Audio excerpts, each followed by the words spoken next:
la primera carta a la iglesia de Tesalónica, una de las ciudades a donde el apóstol Pablo escribe.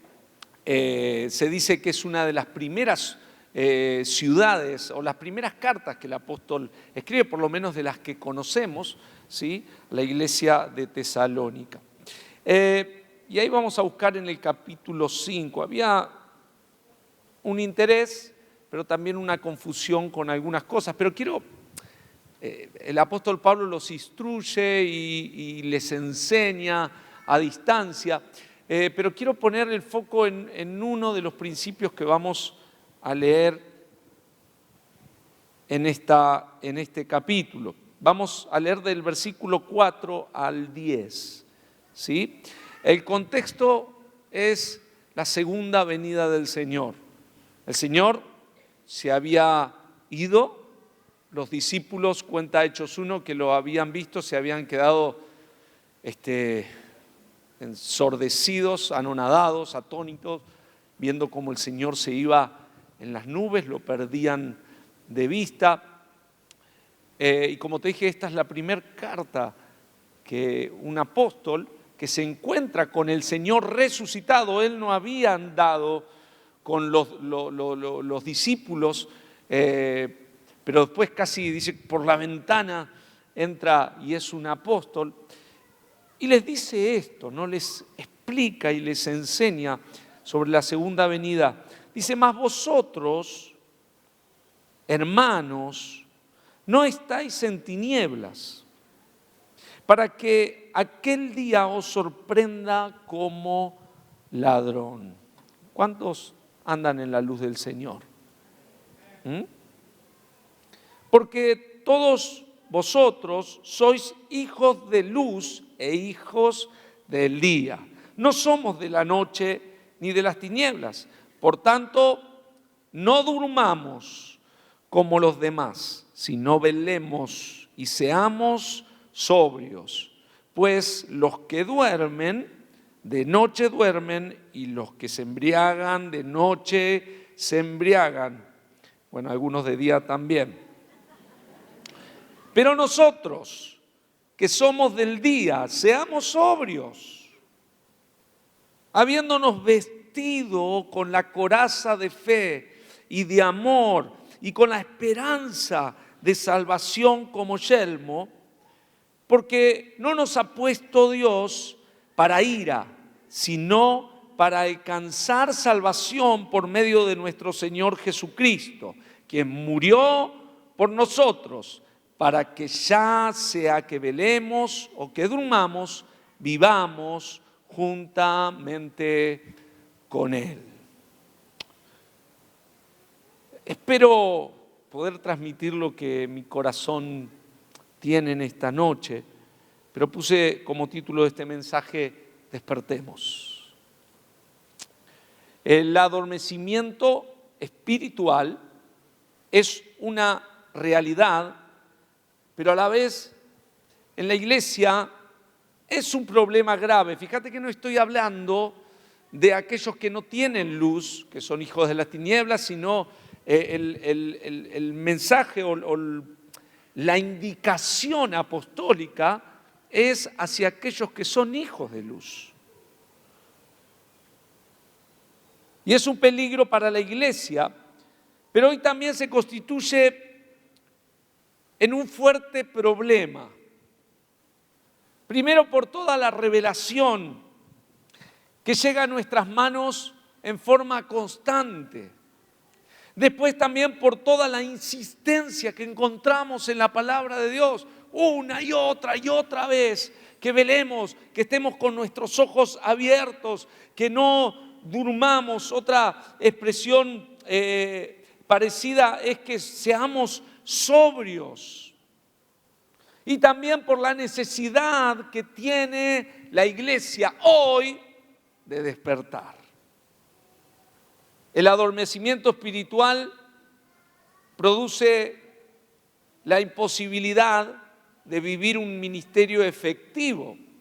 Cuando uno está adormecido espiritualmente, tarde o temprano termina haciendo las cosas por sus propias fuerzas.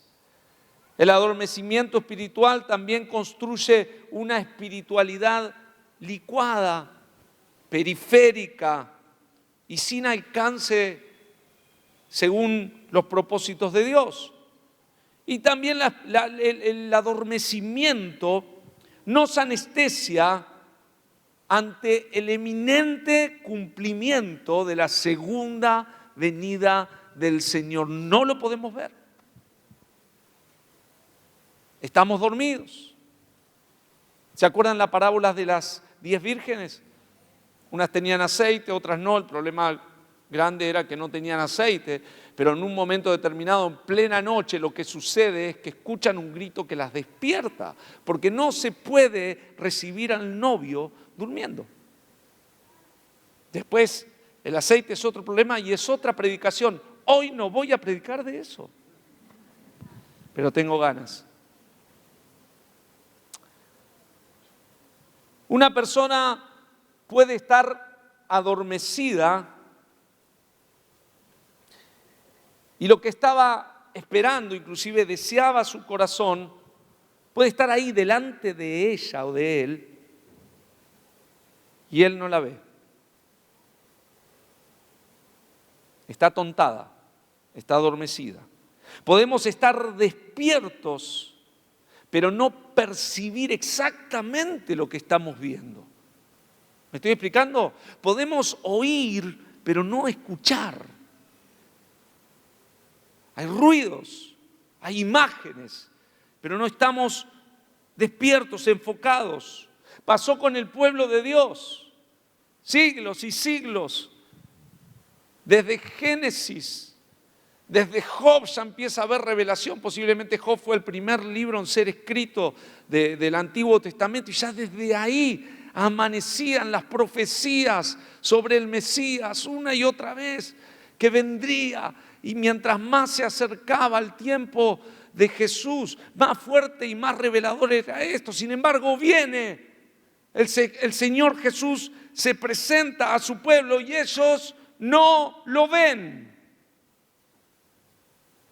Porque Dios a veces se presenta en formas que nosotros no esperamos. ¿Te pasó? Dios se muestra y se revela y para nosotros a veces no es Él. Y resulta que sí. Qué drama, ¿eh? Y ellos no esperaban otro tipo de rey. Pero Él nace en Belén. Así así. Belén. Después busca Belén. Nace en un lugar inesperado. Un rey tiene que nacer en un palacio.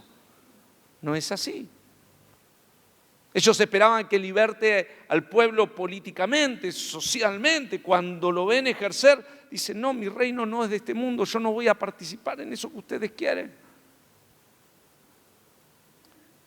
Y el rey de los judíos termina muerto, humillado, desnudo y desangrado en una cruz. Nadie lo pudo ver, aunque estaba profetizado.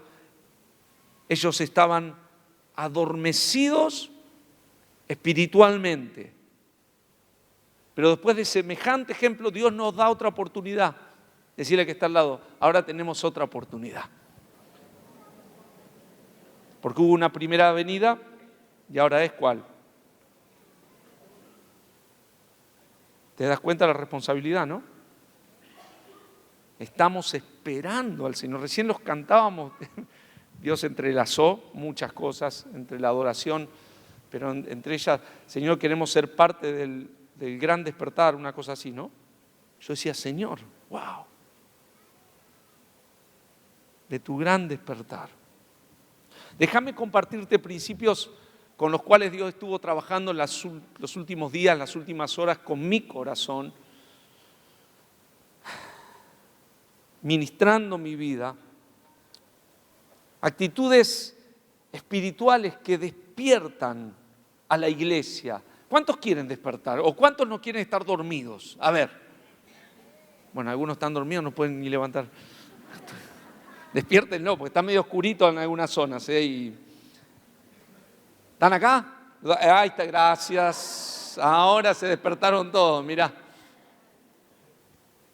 Yo no quiero estar dormido cuando el Señor me necesite. Actitudes del corazón espirituales que despiertan a la iglesia. En primer lugar, tenemos que reconocer el reconocimiento del enemigo.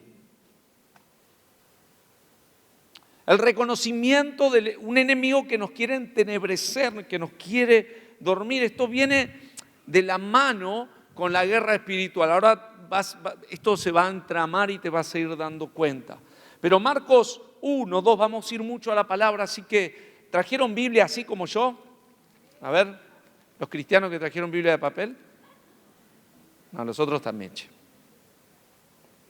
Generalmente no traigo de papel, pero hoy traigo, entonces merezco hacerme el canchero solo por hoy. Marcos 1, fíjate lo que dice, es como un extracto del momento de tentación de Jesús.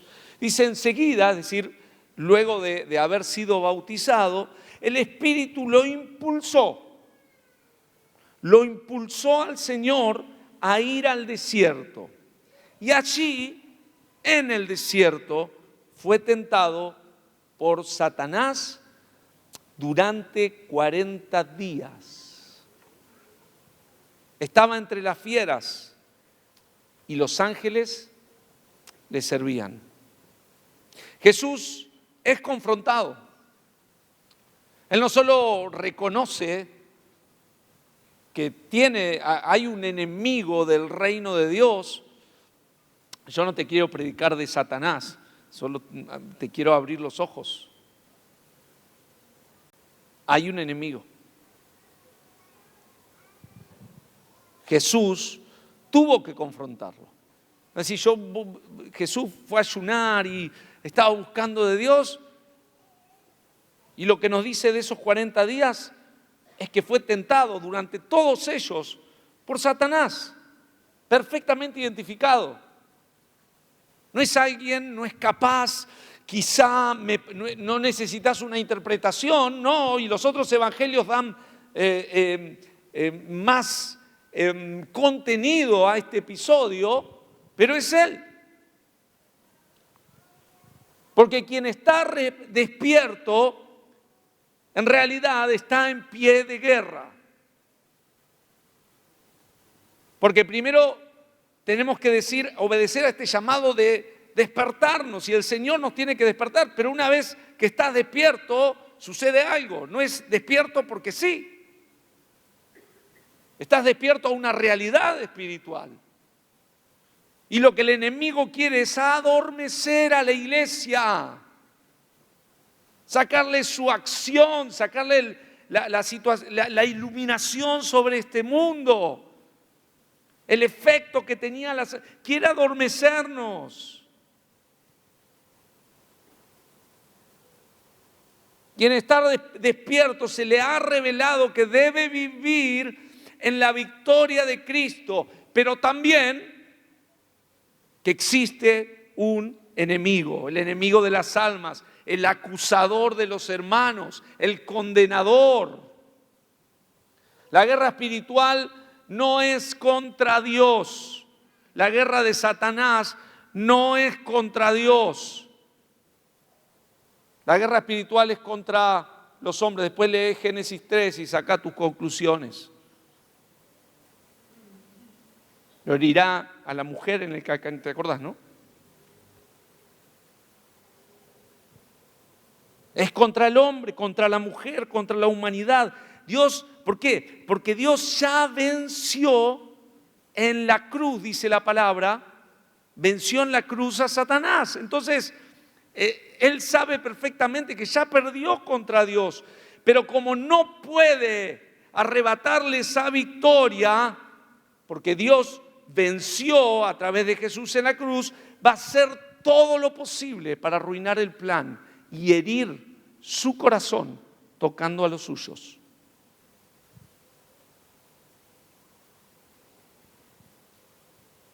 Todo lo que haga el diablo en contra de tu vida, de tu familia, de tu ministerio y de tu corazón, es para herir el corazón de Dios.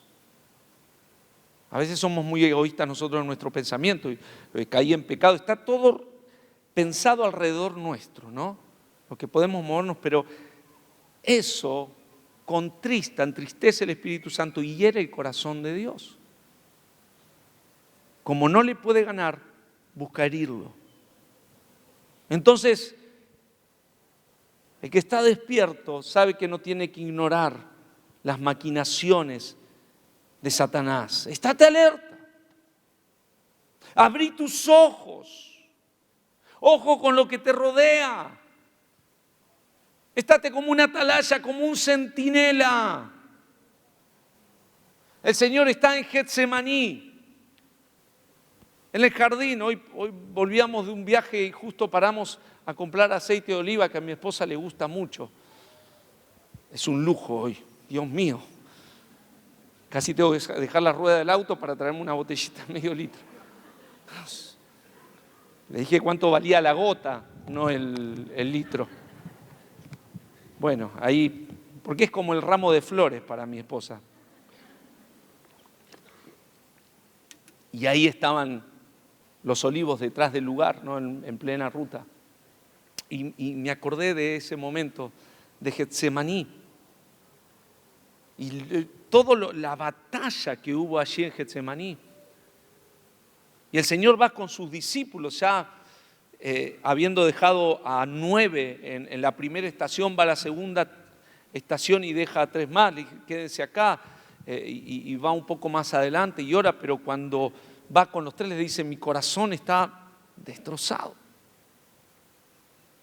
Estaba entristecido, sentía hasta la muerte, ¿no? Entonces, ese momento no solo era un momento donde Jesús tenía que decidir. Él estaba sufriendo un ataque del enemigo. Ahí se estaba jugando el destino de toda la humanidad. ¿Y qué les dice el Señor? Primero, cuando vuelve a sus discípulos, ¿cómo los encuentra? Interesante, ¿no? Primero le dice, velen, se va otra vez. Mateo dice que hace esta oración 3 veces, repite la oración del Señor 3 veces. El Señor ya ha dejado una huella, yendo y viniendo, y vuelve. Y la segunda vez le dice, velen y oren. ¿Te das cuenta la actitud espiritual? Y les dice, para que no entren en tentación. Ahí estaba Satanás, confundiendo. Y el Señor, así como en el momento de la tentación tuvo que ser fortalecido por ángeles. Vos uní en tu cabecita, acá hay algo, tenés que decir, acá hay algo. Decirle al que está al lado tuyo, porque quiero que prediquemos todos hoy, a ver. Cerrá los ojitos y decirle, acá hay algo. Después volvé a estas palabras, decíselo bajito así, con cara de interesante, de espiritual. Acá hay algo. El Señor los tiene que fortalecer en los 2 casos mediante ángeles. Hay una batalla ahí, hermano. El Señor nos despierta y necesitamos estar despiertos por algo, pero hay un enemigo y no lo tenemos que desconocer. En segundo lugar, quiero levantar este principio que necesitamos como iglesia el uso de la autoridad que Dios nos ha dado. Contra todo aquello que nos quiere adormecer, cerrar nuestros ojos, que entremos en un letargo, necesitamos ejercer autoridad. Lo que te autoriza en el reino de las tinieblas o frente a él, no es cuánto conoces de Satanás. Sabemos que hay un enemigo, pero es cuánto conoces de Cristo y de su victoria. Cuán posicionado en él estás. Por supuesto que el nombre de Jesús tiene poder, pero quiero radicar, hay una media verdad que hay. El nombre de Jesús, en medio de una batalla porque la iglesia se salga de ese adormecimiento, tiene poder y vos podés pararte por el... Pero no es poder en sí mismo. No cualquiera puede pararse en el nombre de Jesús. Y esto vamos a ir a la palabra para verlo, a Hechos. ¿Te acordás en Hechos una vez? Había algunos que querían hacer lo mismo que veían hacer al apóstol Pablo. Entonces, ¿qué sucedió? Quisieron hacer lo mismo. Lo veían liberar demonios y él fue. Dice que eran varios. Entraron y el demonio le dijo: a Pablo conozco. Y de Jesús, obvio, los demonios conocen muy bien la autoridad de Jesús. Con otro endemoniado dijo: ¿qué haces acá? Sos el Hijo de Dios. Nadie se lo había dicho, se lo dijeron los demonios. Y en este caso conocemos a Pablo, por supuesto, porque él tiene autoridad. Pero ustedes, ¿quiénes son? Y dice que salieron corriendo, avergonzados, desnudos. El nombre de Jesucristo tiene poder en la boca de aquellos que tienen autoridad.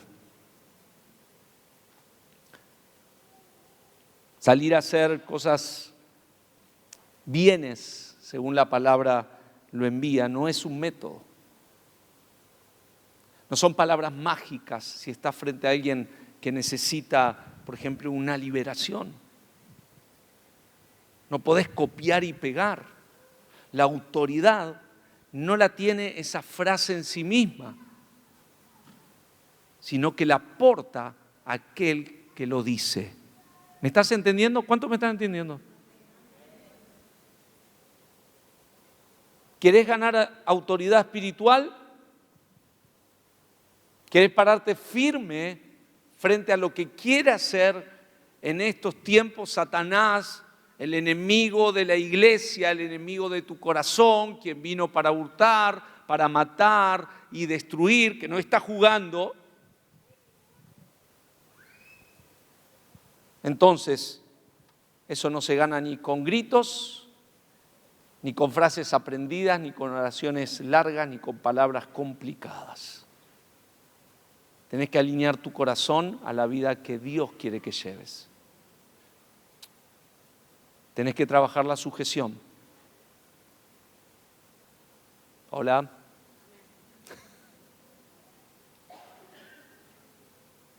Tenés que estar incorporado en el cuerpo de Cristo. Tenés que amar estar bajo autoridad. Tenés que abrir tu corazón y permitir que Dios trabaje a través del cuerpo de Cristo. Tenés que tener un corazón humilde.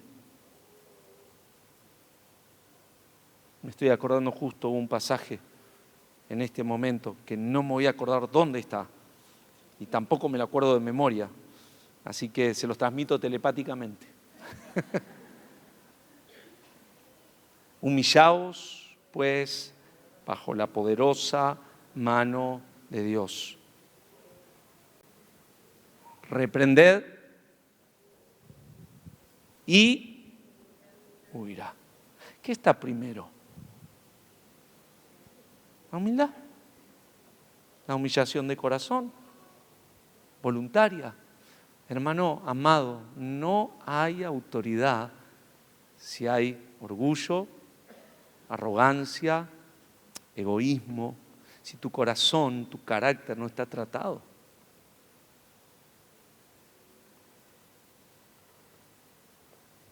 Y en tercer lugar, quien tiene autoridad es obediente. Sujeto, humilde y obediente.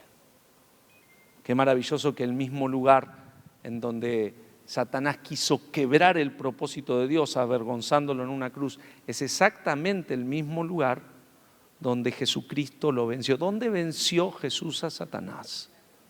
En la cruz. Colosenses. En la cruz, y avergonzó a aquellos que querían ir contra el propósito de Dios. La obediencia. Cristo llega a la cruz obedeciendo al Padre. Hay que obedecer. Hay que ponerse bajo la palabra. La autoridad no viene. Sin esto, a ver, quiero ir al centro. Hoy estoy predicando muy distinto. Pero quiero ir al centro de esto. Por favor, no quiero, o lo que quiero transmitirte es esto, no quiero que sigamos dormidos frente a algunas cosas que Satanás está haciendo. Tenemos que despertar. Nos ponemos a orar, algunos se ponen a orar en su casa frente a situaciones de salud, frente a situaciones críticas emocionales, familiares, matrimoniales, con sus hijos,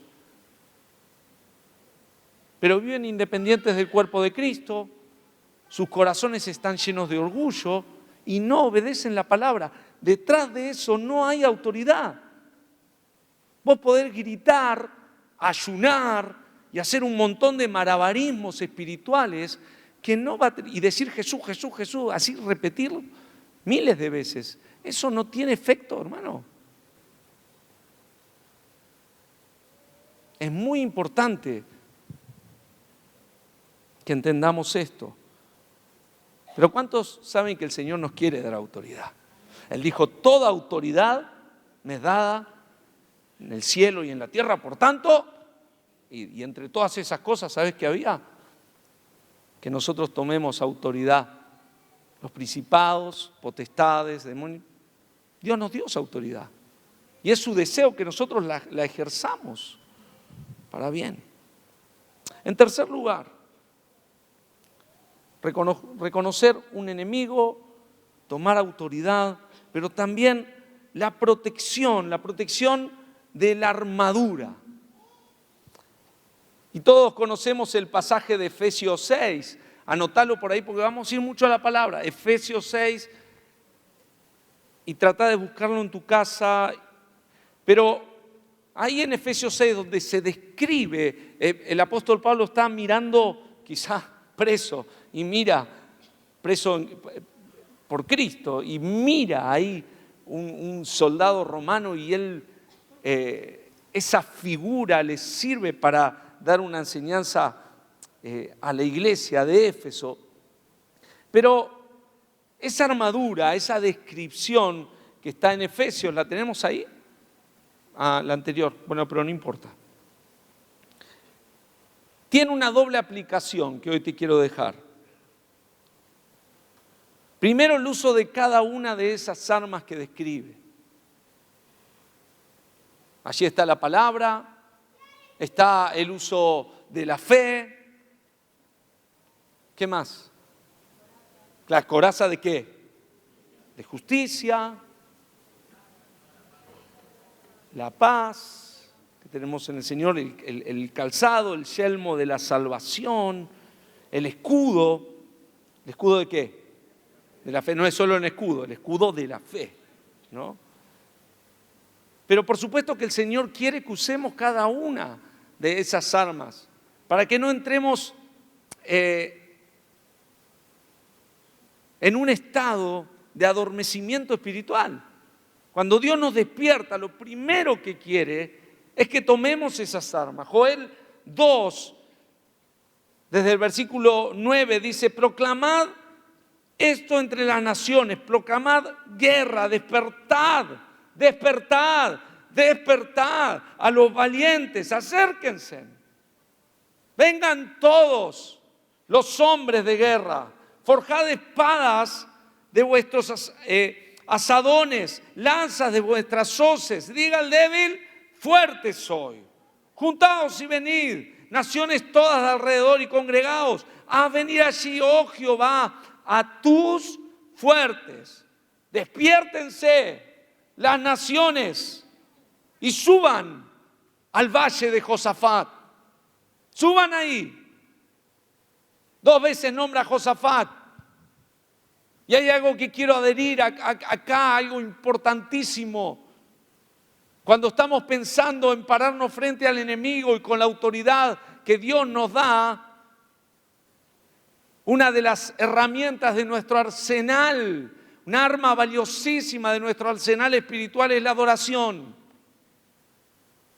Levantar la autoridad de Cristo, adorarlo en todo lugar y hacer de cada lugar donde yo piso, voy, en mi vida, por más exótico que sea, como la carnicería, se me ocurre, un lugar de adoración. Yo a veces entro a los lugares silbando y cantando en mi corazón, y el Señor está presente. Y el Señor hace cosas. Es un arma, hermano. Si en tu casa hay luchas, hay situaciones complejas, no dejes de adorar, pero parece que no pasa nada. Si no adorases, eso sería un infierno peor. La adoración es un arma que se ve perfectamente en la vida de Josafat. Revisaba la vida de Josafat ahí en Segunda de Crónica y decía, te voy a leer un pedacito. Dice, cuando se levantaron por la mañana, salieron al desierto de Tecoa, y mientras ellos salían, Josafat, estando en pie, dijo, oídme Judá y moradores de Jerusalén.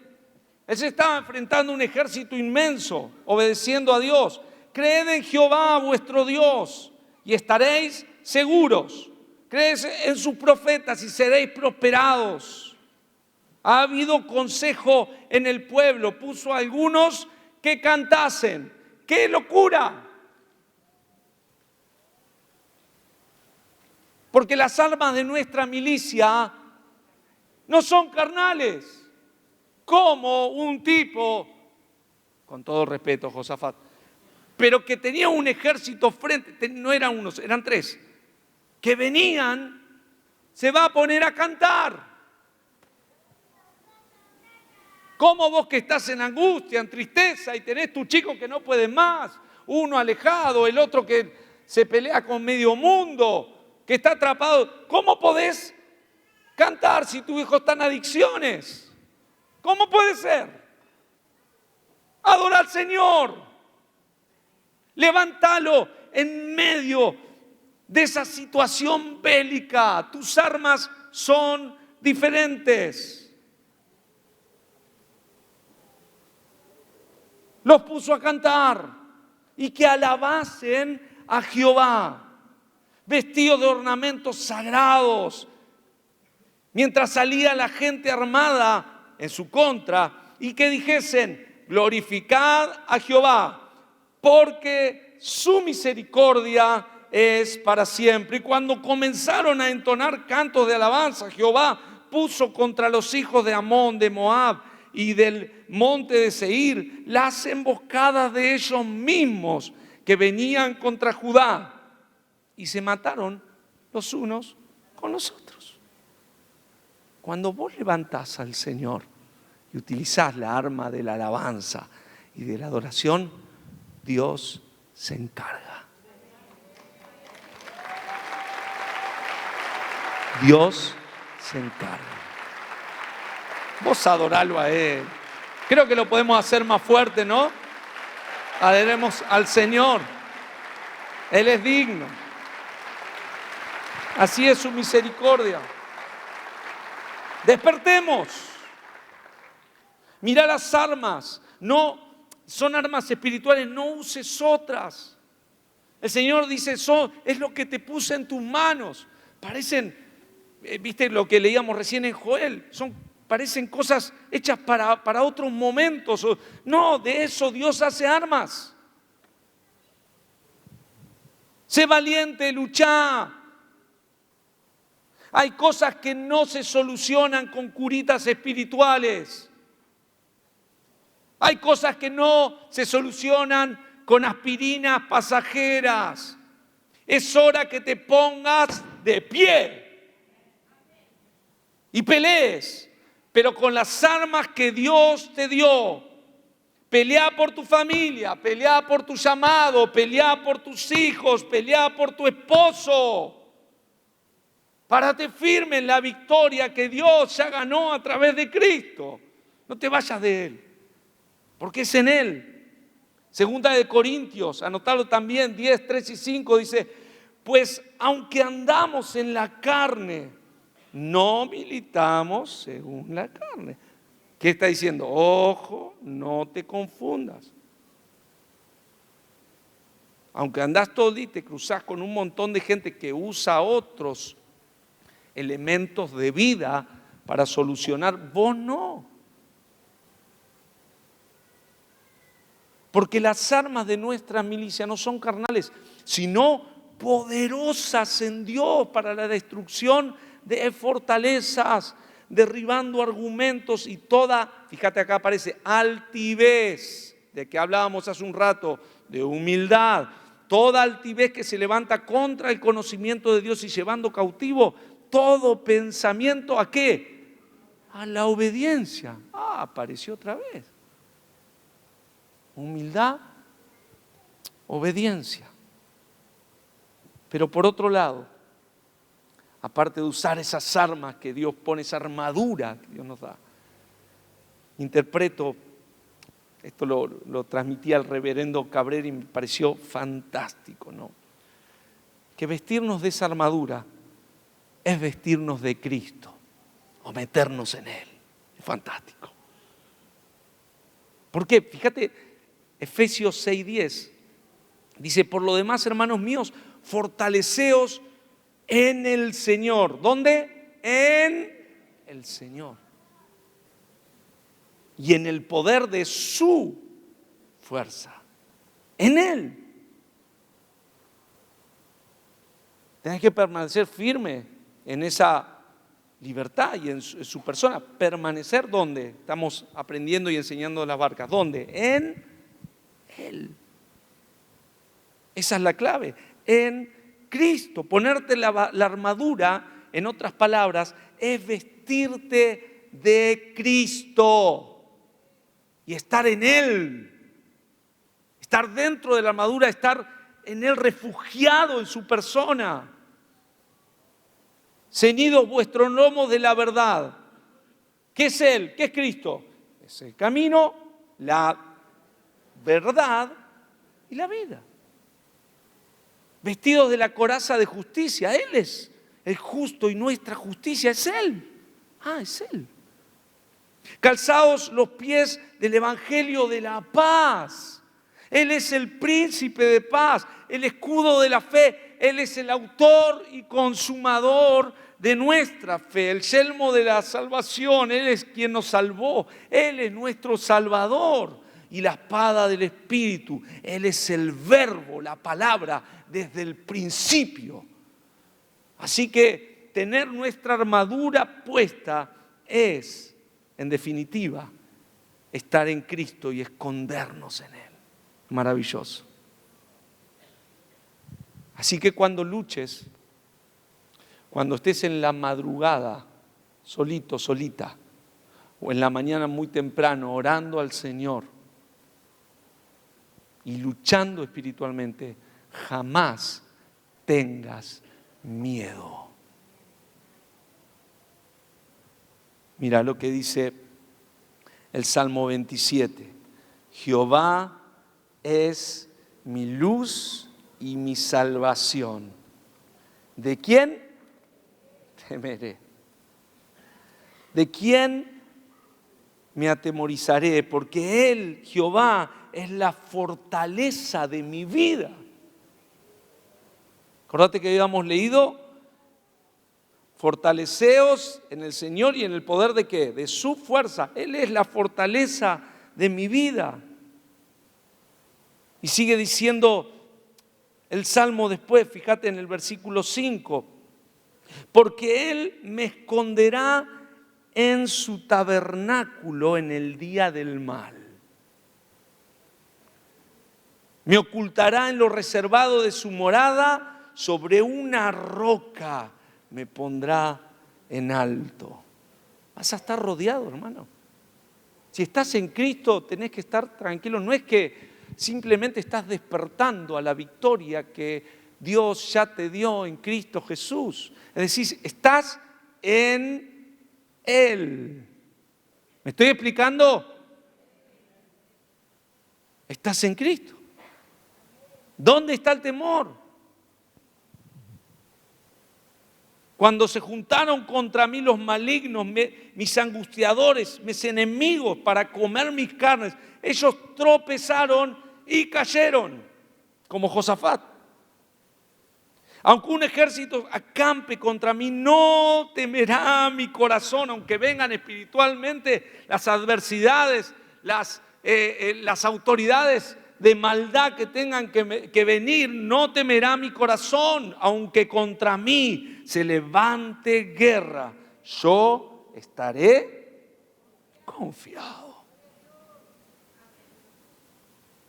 No temas.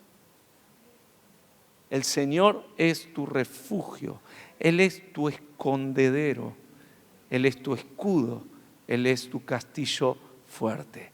Jamás temas. Lo único que tenés que ocuparte es de estar en Cristo y de ejercer la autoridad que Él te dio. Amén. Y en último lugar, yo creo que es una clave también. Cuando queremos despertar, no queremos adormecernos, pero también cuando queremos que nuestra armadura se ajuste, es la clave del perdón. Esto parece descolgado, pero no lo es. El perdón. Si no vivo una vida de perdón, estoy atado. Si yo no perdono, no ejerzo el perdón, estoy ligado. Y reinan en mí las emociones que me llevan para un lado, para el otro. No puedo ser libre, no puedo caminar. Y entro en terrenos de orgullo, de egoísmo, de envidia, de celos, de amarguras. Y cuando me encuentro con ese hermanito, esa hermanita, que por afuera la saludás y está todo bien. Vos sabés de qué estoy hablando. El tema va por dentro, no por fuera. Y ahí se manifiestas son las obras de la carne, enemistades, pleitos, iras, contiendas, disensiones, griterías. Pero por afuera vos sos un duque. Pero por dentro hay otra cosa. Pero cuando hay perdón, no hay agujeros. El perdón ajusta tu armadura, hermano. La ajusta. A veces empieza todo con un pequeño enojo, un enojo que vos, como estamos dormidos a veces, lo dejamos pasar, dejamos que se estire y ese enojo termina convirtiéndose en un enojo estirado. Es decir, si hay un enojo y se estira, ¿qué es? Un enojo estirado. Pero ese enojo estirado se llama resentimiento. Tu alma se resiente, cuesta nombrar a esa persona, cuesta verlo, cuesta saber de él, todo te hace, te duele el corazón, te afecta. Por eso, Efesios 4, seguimos en Efesios, fíjate, 4, 26 y 27, entre las recomendaciones dice, está hablando de vestirnos de Cristo y de desvestirnos de las cosas de esta vida. Dice, airaos, pero no pequéis. No se ponga el sol sobre vuestro enojo, ni deis lugar a quién.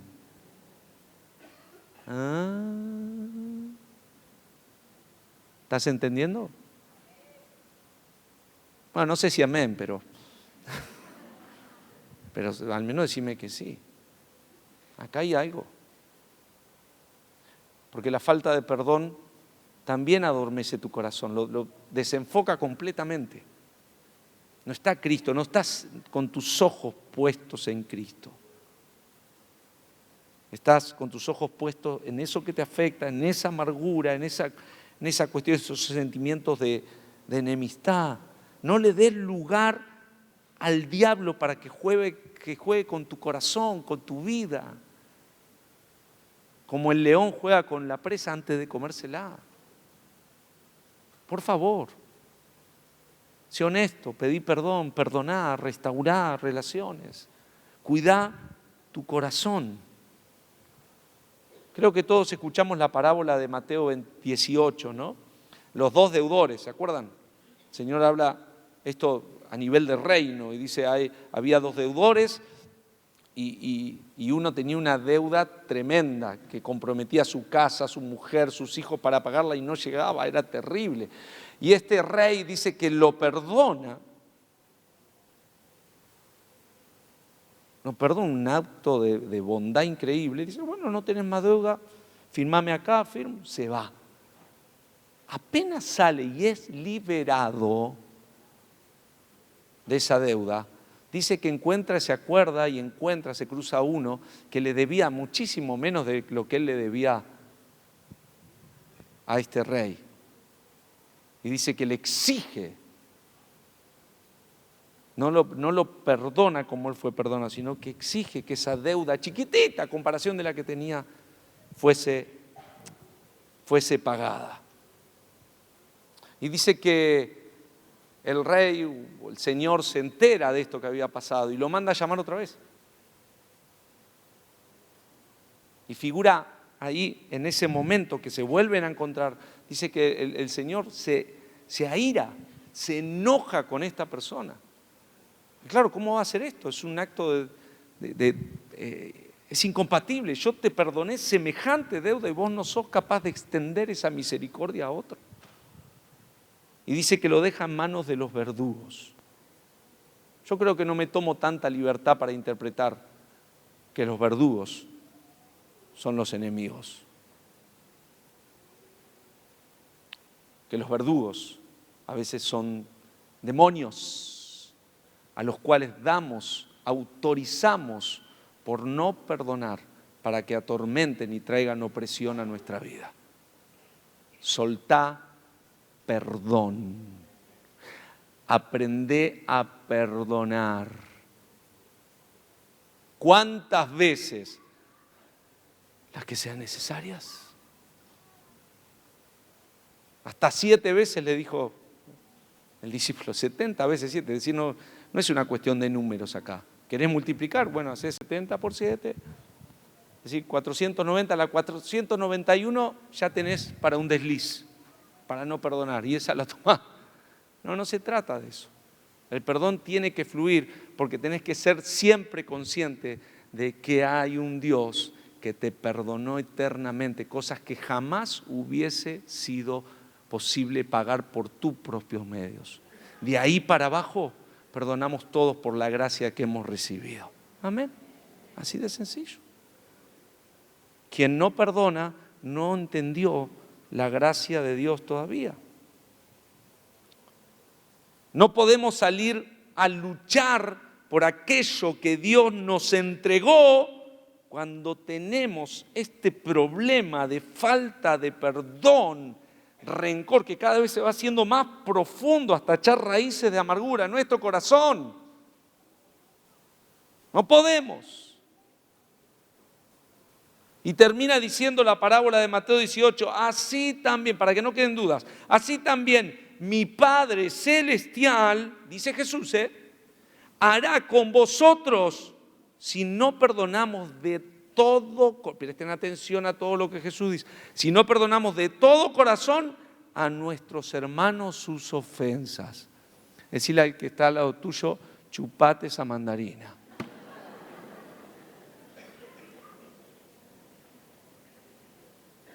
Porque, viste, nosotros escuchamos las parábolas y empezamos que lo que quiso decir es esto. No. Acá, nota al pie, es esto.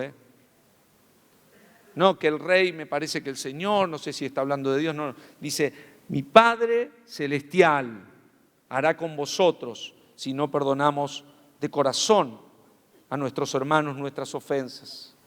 En un momento los discípulos dicen, Señor, entendemos que el arma, la herramienta de la oración es fundamental para vos. Por eso no estás dormido. ¿Qué le dicen los discípulos? Señor, enseñanos a orar. Caramba. No sé si dijo. Vení. Y el Señor les dice, ustedes cuando oren, oren así, y les traza un modelo. Y ya todos lo conocemos, está ahí en Mateo 6. Pero llega un momento que dice, está orando el Señor, ¿no? Y perdona nuestras deudas. Y todos los discípulos diciendo, amén, amén. Perdona nuestras deudas, como también, usa la palabra deudas, fíjate, como también nosotros perdonamos a nuestros... Los discípulos, viste, tragando saliva, porque el Señor decía nosotros, no yo, nosotros perdonamos a nuestros deudores. Y siguió el Señor, terminó la oración, porque tuyo se puede dar. Amén, amén, amén. No, que amén, y amén, y amén, y amén. Porque ese fragmento, esa oración, tiene muchos escalones en donde el Señor se podría haber parado y haber dicho, a ver, bueno, necesito explicar esto. No, el Señor termina el amén en Mateo y no terminó nada. Parece ser que la única parte que necesita ser explicada y puesta y destacada es esa. Termina la oración y dice, porque si perdonáis a los hombres sus ofensas, os perdonará también a vosotros vuestro Padre Celestial. La misma frase. Amén, amén. No. ¿Qué amén y amén y amén? Y ahí lo había dicho de forma positiva y ahora lo dice de forma negativa. 3 veces, insistente el Señor.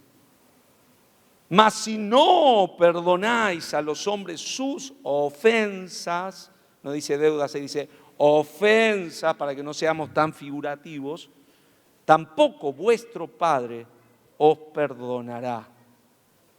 Es fuerte, ¿no? Parece que el Señor restringe la operación de su misericordia y su perdón extendido a nosotros en tanto y en cuanto nosotros ejerzamos perdón sobre los demás.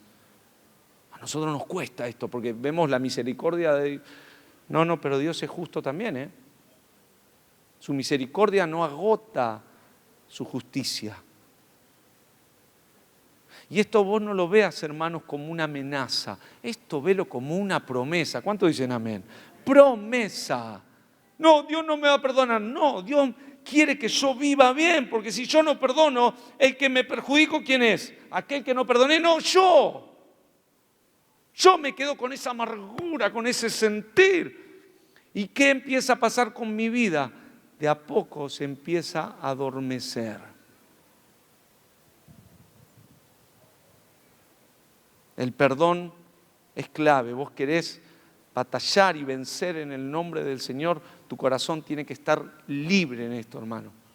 Aprende a perdonar, a vivir en salud. Otra vez y otra vez, soltá perdón. Es por tu bien. Es una promesa maravillosa. Obedecé al Señor en esto. Si tenés un corazón perdonador, tu armadura va a estar completa. La falta de perdón ciega y haces de tu corazón un terreno fácil y fértil para la amargura y para el resentimiento y el odio. Pero ¿cuántos van a despertar? ¿Cuántos quieren despertar? Ponete de pie, todos aquellos que quieren despertar. No, si no, quédate durmiendo en la butaca. No hay problema, nadie te va a juzgar. Pero hoy quisiera invitarte a que te despiertes. Y si uno se despierta, se pone de pie. Porque ¿cuántos saben que si uno se queda en la cama, está complicado, ¿no? A veces nos despertamos y decimos, no, yo voy, el Señor nos mandó a orar, pero voy a orar en la cama. ¿Saben qué pasa, no? O me pasó a mí nada más. Te agarras Sabanás con todo ahí y quedás envuelto en un nudo de almohada y la oración no avanzó. El Señor nos ama tanto que no quiere que vivamos nuestra vida espiritual dormidos. Nos llama a despertar. Y el despertar es para que tomemos las armas. No armas de este mundo, son otras.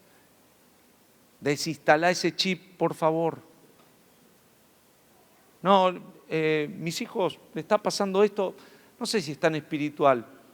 Le voy a hacer escuchar este reel de una persona que está tirando coach. En un minutito te resuelve la vida. ¿Cuántos saben que eso nos puede ser un complemento? Pero acomodar lo espiritual a lo espiritual. Abrí tus ojos para ver que a veces es Satanás quien está detrás, que es una estrategia del enemigo. Que muchos seres queridos ha cegado, ha tapado los ojos del entendimiento para que no vean la luz de Jesucristo. ¿Tenés problemas en tu casa, en tu matrimonio? ¿Probaste con orar? De verdad, y no quiero ser irónico, pero de verdad, ponerte a clamar. ¿Ayunaste por esa situación alguna vez? Quizá es el momento de empezar a tomar esa arma también. ¿Estás encontrando en la palabra de Dios una espada? ¿O un compromiso así para el plan maestro, me van a tomar el versículo? Estudialo, memorizalo, porque te lo toman. Pero encontrá detrás de todo eso un arma. Me encanta David. Después de un tiempo, va al lugar en donde habían guardado la espada de Goliat. No la tenía él. Y era un lugar de adoración. Y ahí la encuentra. Y dice que, como la tenía que utilizar, le saca las telas que tenía arriba. La desenvuelve. Porque siempre que vos encontrás en la palabra de Dios, siempre que hay una revelación de Dios, no un texto leído por exigir, una revelación de Dios, detrás de eso hay un arma. Yo creo que a alguien lo estoy hablando. Detrás de eso vas a encontrar un arma. Buscar revelación de Dios. Acordate que no estoy hablando a los que están dormidos, a los que quieren despertarse, abrir sus ojos, a que las cosas suceden en el Espíritu. Basta de buscar soluciones como busca este mundo. No somos una comunidad de gente que quiere hacer las cosas bien y quiere portarse bien nada más, no. Somos sal, somos luz. Comenzamos hablando de eso, estamos esperando el regreso de Cristo. Hemos sido resucitados a otra vida. Batallá con las armas que Dios te dio. Si no la usa la iglesia, no las usa nadie. Vos por ahí sos el único. Cerrá tus ojitos, cerrá tus ojos. Sos el único en tu casa. Hay personas, el Espíritu me muestra, hay personas que son las únicas en su casa, que aman, sirven y oran por el hogar. Las únicas. El Señor te va a dar fuerzas. Te va a cambiar, te va a enseñar a usar sus armas, a usar su palabra, a interceder, a orar. Hoy el llamado que el Señor ponía concreto es que el Señor despierta intercesores. Las cosas espirituales se movilizan por la palabra, pero porque hay una iglesia que entendió la intercesión, que sabe, que conoce, que hay cosas que se rompen de otra manera, donde hay dureza en el nombre de Jesús y por la autoridad que viene sobre tu vida, porque amas su palabra, porque amas su nombre, porque vivís en obediencia, porque tenés un corazón humilde, porque has entendido que también estás en un cuerpo, amás el cuerpo de Cristo, vivís en su visión. Dios te va a respaldar, Dios te va a respaldar, te vas a levantar a orar de otra manera. Sé obediente, El Señor está dando estrategias en este momento, estrategias distintas. Dios va a cambiar tu camino. Algunas cosas son medias locas, pero el Señor está marcando, está hablando. Sé obediente, sé obediente. Hay gente que el Señor les está hablando de aceite en la casa. Aceite, vas a tener que ungir algunas cosas. Hacelo. No porque el aceite tenga poder, sino por el que va a aportar. Va a creer, vas a creer. Vas a aportar. Y en el nombre de Jesús, las cosas van a comenzar a suceder. Porque no hay arma forjada que venga contra la iglesia que pueda encontrar victoria si estamos escondidos en Cristo. Si tenemos toda la armadura. Si estamos en Él, oh Señor, empiezan a suceder cosas. Levanta tus manos. Vamos a adorar al Rey de Reyes. La adoración, el arma de Josafat. Que el Señor le enseñó a usar a Josafat y al pueblo en obediencia. Dijo, vamos a ir, aunque sea una locura. Lo vamos a hacer. Y el reino de las tinieblas va a entrar en confusión. No vos, no tu familia.